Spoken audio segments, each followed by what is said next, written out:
ہم سب جو پانچواں نقطہ ہے، اور سب سے میں کہوں گا کہ ان تمام نکات میں ایسا نقطہ ہے کہ جس کا ہم شب و روز مشاہدہ کر رہے ہوتے ہیں، بلکہ آج کل تو کچھ براہ راست بھی مشاہدہ ہم کر رہے ہوتے ہیں۔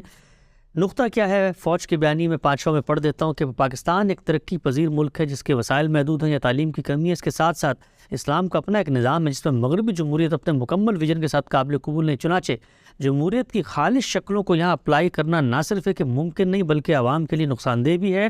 اسی طریقے سے اس اصول کی روشنی میں آئین کے اندر صادق و امین کی شرط ڈالنا، اسی طرح سے ملک کی وفاداری کے ثبوت کے حلف نامے بنوانا، بی اے کی شرط ڈالنا اور فلٹریشن کے مختلف پروسیسز سے گزار کے یہاں پر ایک جمہوریت کا نیا شاکلہ بنانا، اور وہ شاکلہ جس میں جو لوگ اس جمہوریت میں کھڑے ہیں وہ فوج کے شانہ بشانہ کھڑے ہو کر اس کی مقرر کردہ پالیسی پر چڑھے۔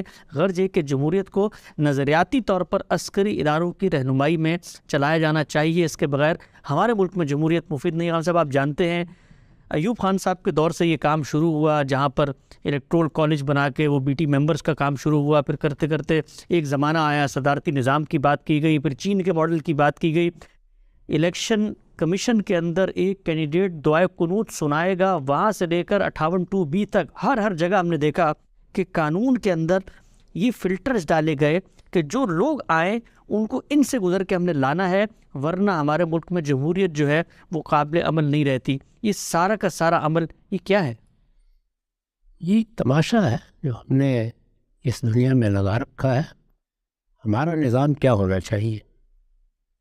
میں پہلے عرض کر چکا کہ یہ ملک کسی فوج نے فتح کر کے ہمیں نہیں دیا۔ جیسے ایک صورت پیش آ گئی تھی خلافت عثمانیہ کا جب خاتمہ ہوا، تو ترکی فوج نے اپنے ملک کو بچانے کے لیے غیر معمولی اقدام کیا، اور بھی بعض جگہوں پر فوج نے بعض اقدامات کیے ہیں، اس سے ایک استحقاق وہ پیدا کر لیتے ہیں، اگرچہ اس کا بھی کوئی جواز نہیں ہے، لیکن یہاں تو اس طرح کی کوئی چیز ہوئی نہیں۔ سیاسی عمل کے نتیجے میں یہ ملک بنا۔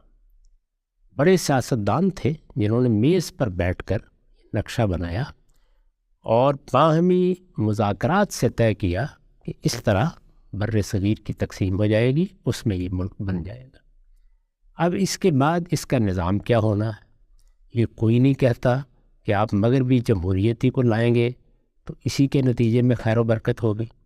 آپ جو نظام بھی لانا چاہتے ہیں اس کو زیر بحث لائیے، اس پر گفتگو کیجیے، اس پر لوگ دانشور، علماء، اور اگر مثال کے طور پر فوج کے اندر خدمات انجام دینے والے لوگ بھی کوئی رائے رکھتے ہیں تو وہ بھی اپنی بات کہیں، وہ نظام بن جائے گا۔ ہم اس مرحلے سے گزر چکے ہیں، یعنی جب پاکستان میں 1956 کا آئین بنایا گیا تو انہی سب مراحل سے گزر کر بنایا گیا۔ یہ آپ کو معلوم ہے کہ آئین بنانے کے لیے دستور ساز اسمبلی بنائی گئی تھی، یعنی پوری قوم نے ان لوگوں کا انتخاب کیا، اور اس وقت وہ حقیقی سیاستدان موجود تھے، یعنی ان کی نرسری میں پیدا ہونے والے سیاستدان نہیں تھے، حقیقی سیاستدان موجود تھے۔ انہوں نے مل کر ایک قرارداد مقاصد منظور کی۔ مجھے آپ کو اس کی کسی شک سے اختلاف ہو سکتا ہے، لیکن یہ قومی اتفاق رائے تھا، اور پھر اس کے بعد باقاعدہ دستور ساز اسمبلی کے انتخابات ہوئے، یعنی کسی عام ایوان نے یہ نہیں بنایا، دستور ساز اسمبلی کے انتخابات ہوئے، اور پھر اس اسمبلی نے 1956 کا آئین بنایا۔ اس وقت یہ طے ہو گیا کہ ہمارا راستہ کیا ہے۔ اسی آئین کو سامنے رکھ کر پھر ہم نے 73 کا آئین بنایا ہے، اور اس کو بھی انہی مراحل سے گزر کر بنایا ہے۔ اس موقع کے اوپر بھی اگر آپ دیکھیں تو پورے ملک کی قیادت اس میں شامل ہوئی۔ ذوالفقار علی بھٹو صاحب کا بڑا کارنامہ اسی کو سمجھا جاتا ہے کہ انہوں نے سب کو متفق کیا، سب کو متحد کیا، اور پھر اس آئین کی دستاویز پر پورے ملک کے نمائندوں نے اپنے دستخط کیے۔ تو یہ ہم فیصلہ کر چکے ہیں، یعنی یہ کیا داستان ہمیں سنائی جاتی ہے؟ ہم بے آئین بیٹھے ہوئے ہیں، یا لوگ جمہوریت کی باتیں کر رہے ہیں اور کوئی آدمی دوسرا کو نقطہ نظر پیش کر رہا ہے۔ ان سب مراحل سے یہ قوم گزر کر اپنا آئین بنا چکی، اس آئین پر حلف اٹھا چکی، یہ خود اس کا حلف اٹھانے کے لیے پابند ہے، پورا ملک اس کا پابند ہے، وہ ایک قومی میثاق اور ایک مقدس دستاویز ہے۔ اس کے بعد یہ کیا تقریر ہے جو کی جا رہی، یعنی یہ تقریر تو آخری درجے کی غداری ہے، بغاوت ہے، ہائی ٹریزن ہے۔ یہ کیسے کی جا سکتی ہے؟ آئین موجود ہے، اگر یہ قوم یا اس قوم کی قیادت کبھی یہ محسوس کرے گی کہ اسے اس آئین میں دیے گئے خطوط سے ہٹ کر کوئی قاعدہ بنانا ہے تو دو ہی صورتیں ہوں. اگر جزوی معاملہ ہے تو ترمیم ہو جائے گی، اور اس ترمیم کا طریقہ خود آئین میں بیان کر دیا گیا ہے. اگر کوئی غیر معمولی معاملہ ہے، ہم کہتے ہیں کہ نہیں، ہم پورے نظام ہی کو تبدیل کر دینا چاہتے ہیں، ہم پارلیمانی کی جگہ صدارتی نظام لانا چاہتے ہیں، ہم کوئی چین کی طرح کی آمریت قائم کرنا چاہتے ہیں، تو فرض کر لیجئے کہ کسی قوم کی قیادت میں اس طرح کا اتفاق رائے پیدا ہو جاتا ہے تو دوبارہ دستور ساز اسمبلی کے انتخابات ہو جائیں گے، اور اسی طریقے سے دوبارہ یہ ساری قوم یہ فیصلہ کر لے گی. سوال یہ ہے کہ قوم کے اندر ایک محکمہ ہے جس کو کچھ ذمہ داریاں دی گئی ہیں، اس کو ہم نے بندوق ہاتھ میں پکڑا دی ہے، تو وہ ہمارے سینے پر رکھ کر یہ کہتا ہے کہ جو نظام میں بتاؤں گا اس کے مطابق تم اس ملک کو چلاؤ گے. یہ کیا چیز؟ میرے پاس الفاظ نہیں ہے اس کی مذمت کے لیے. میں پھر بار بار توجہ دلاتا ہوں کہ ہم قومی اتفاق رائے سے وہ میثاق کر چکے ہیں، اس کو طے کر چکے ہیں، جب قومی سطح پر ہمیں کسی تبدیلی کی ضرورت ہوگی ہم کر لیں گے. اس وقت یہ طے ہے کہ یہاں ایک پارلیمانی نظام کے مطابق انتخابات ہوں گے. ان انتخابات کی روح سے قوم جس پر اعتماد کرے گی وہی لوگ یہاں حکومت سنبھالیں گے. اس آئین پر مجھے بھی بہت سے اعتراضات ہیں.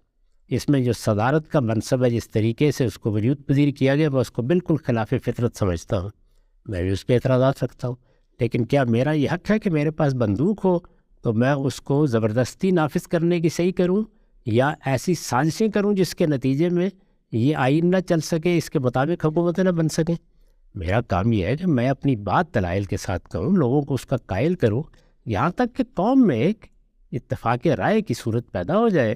اس کے بعد جو طریقہ میں نے آپ کو بتایا ہے، جو دنیا بھر میں مانا جاتا ہے، جب یہ قوم اس ملک کو بنانے والی ہے، جب سیاسی قیادت نے اس کو وجود بخشا ہے، تو اسی طریقے سے ہم لوگوں کا انتخاب کریں گے، اور انتخاب کر کے چاہیں گے تو اصولی تبدیلیاں کر لیں گے، اور چاہیں گے تو ترامیم کے ذریعے سے کسی چیز کو بہتر کر لیں گے. اس طرح کی کسی تقریر کی نہ یہاں کوئی گنجائش ہے، نہ کسی کو کرنے کا حق ہونا چاہیے، نہ اس کو کسی سلیم الطبع انسان کو سننا چاہیے. یہ بالکل ردی کی ٹوکری میں پھینک دینے کی چیزیں، ان کی کوئی حیثیت نہیں. اچھا، بہت ہی اہم بات آپ نے فرمائی کہ جو بھی نظام ہے اس میں اگر کوئی اصلاح کرنا چاہتا ہے، یہ کوئی خدا کا بنایا ہوا نہیں ہے، انسانوں کا بنایا ہوا نظام ہے. 10 اصلاحات بھی ہو سکتی ہیں، لیکن یہ اصلاحات قوم کرے گی، قوم کی اجتماعی بصیرت کرے گی، قوم کے منتخب نمائندے کریں گے. چور دروازوں سے آنے والے اپنے کسی ویژن کے تحت ملک کے نظام کو نہیں تبدیل کر سکتے.